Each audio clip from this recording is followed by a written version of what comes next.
Hi friends, Jananayagan படத்தை பார்க்க அழைப்பு விடுத்திருக்காரு முதலமைச்சர் விஜய் அவர்கள். சங்கீதா அவர்களுக்கும் அண்ட் ஜேசன் சஞ்சய் அவர்களுக்கும் அந்த அழைப்பை ஏற்றுக்கிட்டு இப்போ சங்கீதாவும் ஜேசன் சஞ்சயும் இப்போ சென்னை கிளம்பி வராங்க. அண்ட் சென்னையில் குடும்பமாக சேர்ந்து தியேட்டரில் ஜனநாயகன் படத்தை ரசித்து பார்க்க போகிறாங்க. Jason Sanjay, Sangeetha, Vijay, Shoba ma'am and SSC இவங்க எல்லாரும் சேர்ந்து இந்த படத்தை செம்மையாக ரசித்து பார்க்க போகிறாங்க. First day first show. So செம்ம மூமெண்ட்டாக இருக்க போகுது இது.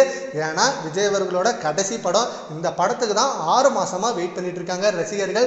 ஜனவரி மாதம் ரிலீஸ் ஆக வேண்டிய இந்த படம் ஏகப்பட்ட பிரச்சனைகள் வந்துட்டு இருந்தது. சரி, ஓகே, பிரச்சனை தான் வருது, சீக்கிரமே தியேட்டர்களில் ரிலீஸ் ஆகும் அப்படின்னு எதிர்பார்த்தா படத்தை ஃபுல்லாக ஹெச்டியா ஆன்லைனில் லீக் பண்ணிட்டாங்க. இதை பார்த்து நிறைய கலவையான விமர்சனங்கள் வந்தது. படம் ஃப்ளாப்பு தான், படம் நல்லா இல்லை அப்படின்னு ஏகப்பட்ட விமர்சனங்கள் வந்தாலும் பட் தளபதி விஜய் ரசிகர்கள் வெயிட் பண்ணது. நாங்கள் வெயிட் பண்ணுறோம், தியேட்டரில் ரிலீஸ் ஆகும், தளபதியோட கடைசி படம் இது, நாங்கள் மாசாக செலிப்ரேஷன் பண்ணுவோம், படம் பயங்கரமாக தான் இருக்கும், பட் ஆன்லைன் ஹேட்டர்ஸ் என்ன வேணாலும் சொல்லலாம், பட் தியேட்டரில் பார்க்கும்போது பக்காவான ஆக்ஷன் பிளாக் பஸ்டராக இது அமையும் அப்படின்னு சொல்லியிருக்காங்க.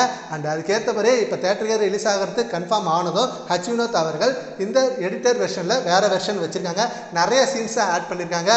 ஆன்லைனில் லீக் ஆனதை விட இந்த வெர்ஷனில் இன்னும் நிறைய சீன்ஸ் இருக்குது. அதனால் கண்டிப்பாக இது செம்ம சர்ப்ரைஸாக இருக்கும். ஃபர்ஸ்ட் ஆஃப் ரீமேக் படம், பட் செகண்ட் ஆஃப் என்னோட 100% படம். கண்டிப்பாக செகண்ட் ஹாஃபில் செம்மையான பொலிட்டிக்கல் சீன்லாம் இருக்குது. இப்போ நடக்கிற பொலிட்டிக்கலை அப்பவே நாங்கள் வச்சுட்டோம் அப்படின்னு சொல்லி ஹச் வினோத் செம்மையான இன்டர்வியூ கொடுத்துருக்காரு. அண்ட் இப்போ இந்த படம் ரிலீஸ் ஆகிறதுனால விஜய் அவர்கள் ஜேசன் சஞ்சய்க்கும் சங்கீதா அவர்களுக்கும் அழைப்பு எடுத்திருக்காங்க. அந்த அழைப்பை ஏற்றுக்கிட்டு அவங்க 2 பேரும் நாளைக்கு படம் பார்க்க வராங்க அப்படின்னு நியூஸ் வந்திருக்கு. இதை பற்றி உங்கள் ஒப்பீனியனை நம்ம கான்வர்ஸில் கமெண்ட் பண்ணுங்கள். Thank you friends.